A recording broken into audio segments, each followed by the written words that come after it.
Since 2025 until 2026, ang dami sa inyo ang nagtatanong sa akin about sa phone na to. And hindi ko naman kayong masisi dahil para sa presyong 25,000 to 26,000 pesos or mas mababa pa, meron ka ng phone na merong Snapdragon 8 Elite chip, may flagship display with 165Hz refresh rate, may massive 7,800 mAh battery capacity with 120 watts fast charging support, naka-flagship build, and meron ding solid set of cameras. At ito lang namang phone na to ay ang OnePlus A6. Pero ang tanong, reasonable ba na talagang magustuhan natin tong phone na to? Ano yung mga trade-offs na kinakailangan yung asahan? And also, para ba sa'yo itong OnePlus A6? Kaya tara, samahan niyo akong i-testing at pag-usapan itong phone na to. Let's go! So, skip na natin yung unboxing dahil for sure napanood na ninyo yan sa mga ibang content creator na gumawa ng review dito. Kaya mag-focus tayo sa build and design ng phone na to. Balik pagdating sa design na to, minimalist lang yung datingan or yung atake niya. May pagka-boxy shape yung design na to, but the same sa ibang mga phones na na-review natin and also sa previous na Poco M8 Pro, meron na tayo ditong rounded corners na gaya ng sabi ko, ang ganda tingnan para sa mga phones nowadays. At least, based sa pa-reference ko. Meron na rin tong full flat back design na merong frosted glass back finish with aluminum alloy frame na ginawang slightly curvy yung edges, kaya nag-result sa comfortable grip and also premium feel at the same time. Actually, hindi gantong style ng back panel yung preference ko in terms of comfortness. Gusto ko yung medyo slightly curved para sakto lang siya sa palad natin. But at the same time, okay din naman tong design nila. Hindi naman siya kagaya ng iba na medyo matalas yung kanto. So pagdating sa daily use ng walang phone case dito, walang magiging problema. Pero iniisip ko rin naman na hindi mo gagamitin to ng walang phone case. Sayang kasi yung design. Ang nagustuhan ko sa overall build and design neto, una, hindi glossy yung back glass neto, kaya hindi kapitan ng fingerprint at hindi tayo mapapapunas method. Pangalawa, meron na tong IP68 and IP69K rating na kung saan pwede tong malubog or matubog sa tubig nang walang magiging problema. Pero just as I said, huwag nyo laging itetesting, basta alam ninyo na meron tayong magandang protection dito. Enough na yon, huwag nyo na lang laging ilublob sa swimming pool, baka machambahan kayo, mahirap na. Pangatlo, meron na rin tayo ditong crystal shield glass protection para sa kanyang display na masasabi kong matibay din, pero wala akong idea kung ano yung panglaban or katapat netong grade pagdating sa Corning Gorilla Glass protection. Pero may sa mga research na nakita ko, matibay din talaga itong crystal shield glass. And pangapat, nandito pa din yung pamosong shortcut key ni OnePlus na alam nating hindi pwedeng mawala at iconic na sa kanila to. Bale, pwede natin itong i-map sa iba't ibang mga features na meron dito sa phone natin para once na gawin natin yung certain action or i-click natin yung shortcut key, ma-activate yung mga features na yon. Ang sana ko lang dito, sana soon lagyan nila ng mga application options like for example, pwede nating i-open agad yung gallery natin or kaya open yung Facebook, open yung YouTube or Netflix, etc. Yung mga important app na pwede na agad nating gamitin para hindi na tayo mapabrowse pa sa ibang social media apps, di ba? Mga ganung bagay. I hope mailagay nila kasi for sure kaya naman nila yan. And speaking of looks, masasabi nating normal size lang tong phone na to. Pero equipped na to ng 7,800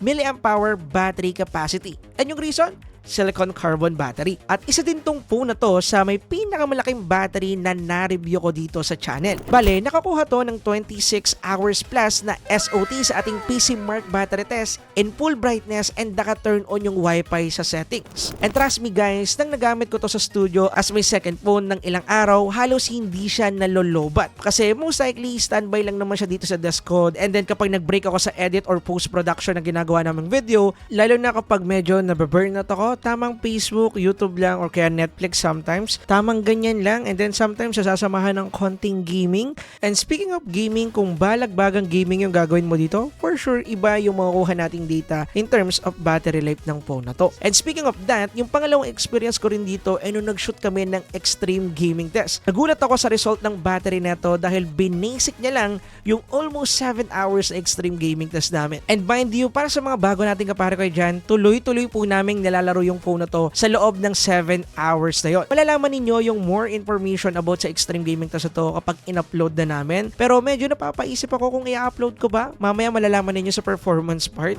Anyway, isa pa sa nagustuhan ko dito, pinartneran na to ng 120 watts fast charging support. Then, kaya mo tong ma-full charge from 20% to 100 in just under 30 minutes. And then, pwede mo rin siya ma-full charge from 0 to 100 in just under 45 minutes. Basta i-activate mo yung turbocharging sa settings. And if some way, somehow, malobat mo agad tong phone na to, walang problema dahil supported na rin nito ang bypass charging. Anyway, iba pang specs nito, meron na tong Wi-Fi 7 support, may Bluetooth 5.4 na rin, naka-NFC support, may IR blaster para sa mga appliances natin, kaso nga lang naka-USB 2.0 pa din, and then pagdating sa kanyang 5G support, naka-SA and NSA deployment na tayo dito. However, hindi ako nakakita ng 5G nung tinetesting ko to. Bale, smart SIM po yung gamit ko dyan sa testing, and yes, smart area po itong area namin, and hindi siya kagaya ng iQOO 15 na tinesting ko before na smart din yung ginamit ko na nakasagap ng 5G, which is the same na merong NSA and SA deployment support. Pero dito, hindi ko siya nakuha kahit na meron siyang SA and NSA 5G deployment support.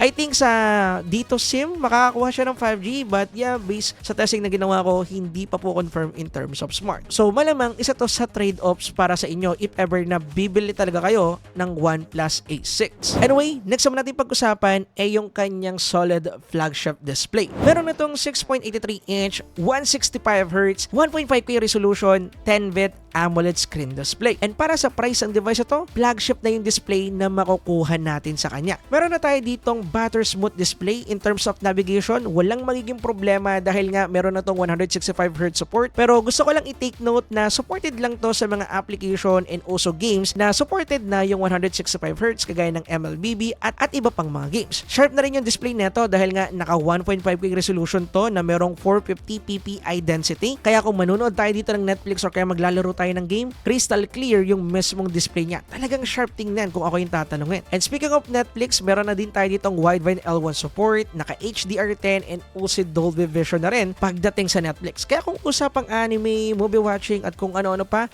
mas ma-appreciate at mas mag-i-enjoy tayo kapag manunood tayo dito sa phone na to. And speaking of appreciate, na-appreciate ko din na ginawa na nilang ultrasonic fingerprint sensor yung ginamit sa in-display fingerprint neto. Kaya gada prehistro agad, walang delay, unlike doon sa ibang mga in-display fingerprint na naka-optic sensor pa rin. And in terms of outdoor use naman, kung mahilig kayo gumala, like gumenggeng dyan sa labas, wala din magiging problema dahil meron tong 1,800 nits peak of brightness. Kaya if ever nagagamitin mo tong phone na to or kaya mag-take ka ng photo sa labas, walang magiging problema. Makikita mo ng clear yung contents dyan sa phone mo habang ginagamit mo kahit natirik yung araw. Siguro kung kinulang man dito si OnePlus, para sa akin yung hindi pagiging LTPO AMOLED neto. Marami na rin kasi ako mga na-review ng device na nasa same price neto pero naka LTPO AMOLED panel na rin. So I hope ma-push na yan sa next generation ng phone na to kasi best combo yan para sa brighter na display kasi dyan talaga pamoso ang OnePlus. Then last na nitpicks ko dito, hindi totally na ayaw, yung kanyang medyo makapal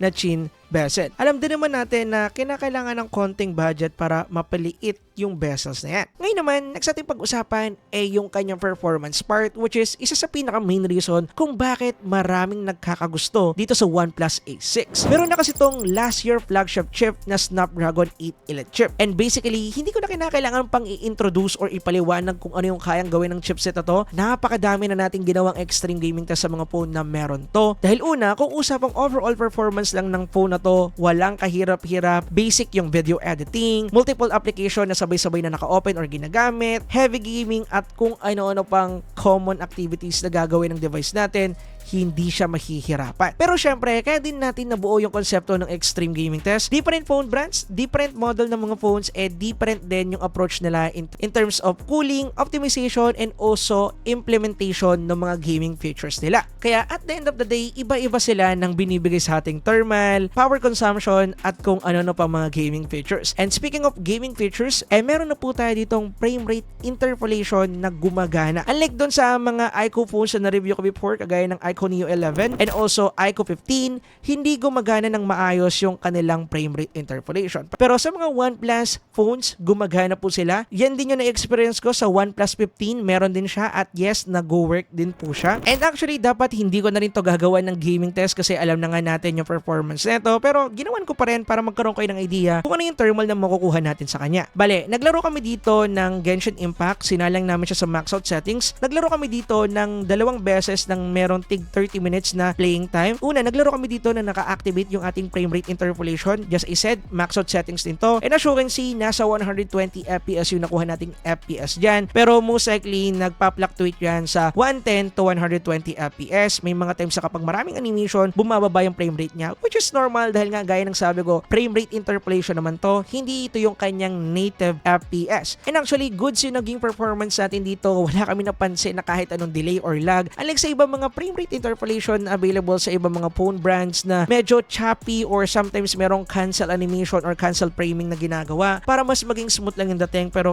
feels na mababa pa sa 60 FPS yung pinapakita nila ng FPS. Meron ako mga ganong experience at napaliwanag ko na rin yan sa mga previous review. Pero pagdating dito sa ating OnePlus A6, walang ka-problema pagdating dito sa kanyang gameplay na merong frame rate interpolation. Mabibigay niya talaga sa inyo. And actually, after ng 30 minutes sa paglalaro natin ng tuloy-tuloy, nakakuha lang kami dito ng 36 to 39 degrees Celsius nang naka-open ang frame rate interpolation. Tandaan ninyo, dapat mas iinit pa yan dahil nga meron yan dagdag na stress pagdating sa ating CPU, which is na-manage naman ni OnePlus ng maayos. Ito rin yung minimin ko or tinutukoy ko about sa different phone brands, different phone model, different yung approach in terms of gaming performance kahit na same chip yung ginamit. At nakikita natin yung dito. Nga pala, gusto ko lang ding linawin na meron pa rin tayo ditong extra dedicated chip na in-include si OnePlus sa phone na to. Pero unlike sa ibang mga gaming phones na na-testing natin before na more focus sa mga gaming features at kung ano-ano pa, dito more on focus sila sa internet connection through Wi-Fi and also mobile data. Bali yung idea is papalakasin or mas gagawin niyang strong yung connection natin sa network, mapa mobile data or Wi-Fi man. Actually, na-experience ko to pagdating sa ating Wi-Fi dahil kahit na tumambay ako sa mga area dito sa studio na medyo dead spot,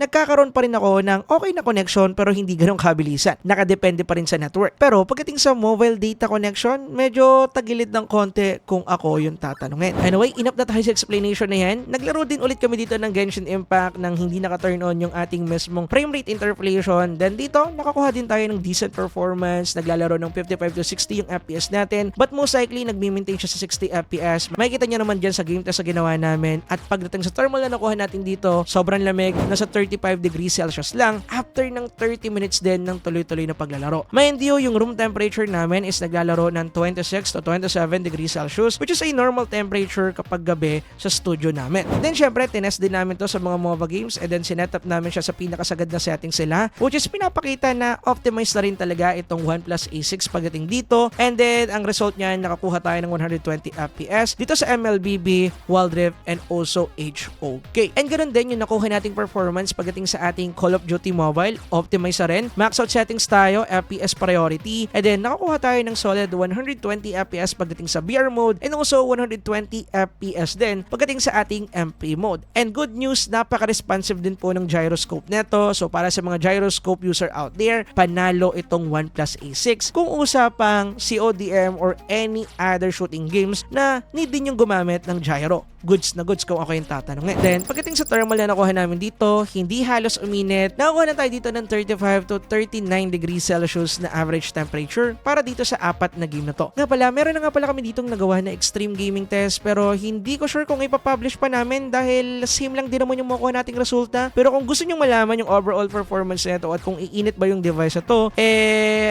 i-comment nyo sa ibaba at para malaman namin kung ipapublish pa ba namin yung video. Para kasi sa akin, masyado nang redundant na ipublish pa yon kasi nga goods na naman yung performance ng Snapdragon 8 Elite. Pero kung gusto ninyo, why not? Paabutin nyo to ng 300 likes, publish agad natin to. Anyway, usapang software naman tayo. Kapag dating dito, ginamitan na to ng ColorOS 16 and under to ng Android 16. Then, pagdating sa software experience, gaya ng sabi ko sa mga previous OnePlus phone reviews ko, isa din itong ColorOS sa pinakagusto kong UI or OS na nagagamit sa GADA reviews natin. Maliban sa Origin OS, number 1 ko yan. Isa yan sa pinaka-favorite ko in terms of China ROM na mga na-testing ko. Sa global ROM kasi, oo, alam ko, yung Origin OS and Color OS andyan na, pero bihira ako makagamit. Kaya, experience-wise, isa sa top 5 ko itong ating Origin OS kung ako yung tatanungin. And gaya ng sabi ko, China ROM po itong device ito, and kung hindi nyo pa alam kung paano mag-set up or alisin yung mga problema natin sa mga bloatware and also notification and notification delay at chuchu, China ROM, pwede nyo panoodin itong video na to, naturo ko na po dyan lahat. In terms of software support update naman ito, wala akong nakukuhang information kino-confirm about sa kanya. Pero ipagpalagay na lang natin na nasa default na 3 years software security update. Pero gaya ng sabi ko, hindi pa ito confirm pero most likely ganito yung default nila. So baka ganito lang din yung makuha natin. So kung meron ng may alam sa inyo dyan, comment nyo naman sa ibaba para aware din yung iba natin mga kaparekoy. Then nahanap ako ng ibang article and also news about sa phone na to kung ano yung magiging software support update niya. Then na-update ko na lang sa comment section if ever. Now, usapang camera naman tayo. Bale, meron tayong dual camera setup para sa kanyang rear camera. Meron tayo ditong 50 megapixel Sony IMX906 camera sensor and isang ultra-wide camera na merong 8 megapixel Sony IMX3555 sensor. Then, pagdating naman sa ating selfie camera, meron tayo ditong 16 megapixel Sony IMX480 camera sensor. Then, pagdating sa mga nakuha nating photos dito, masasabi ko na pwedeng-pwede na para sa isang higher mid-range phone. Kung i-compare natin to sa ibang mga flagship phones na nagamit ko before, di hamak na mas okay sila at kakainin lang yung camera system ng OnePlus A6. Pero kung ikukumpara natin to sa mga higher mid-range phone na na-review ko before, kagaya ng iQOO Neo 11, Poco F8 Pro, di hamak na dumidikit yung capability neto. Okay din yung color science si OnePlus, nandun sila sa balance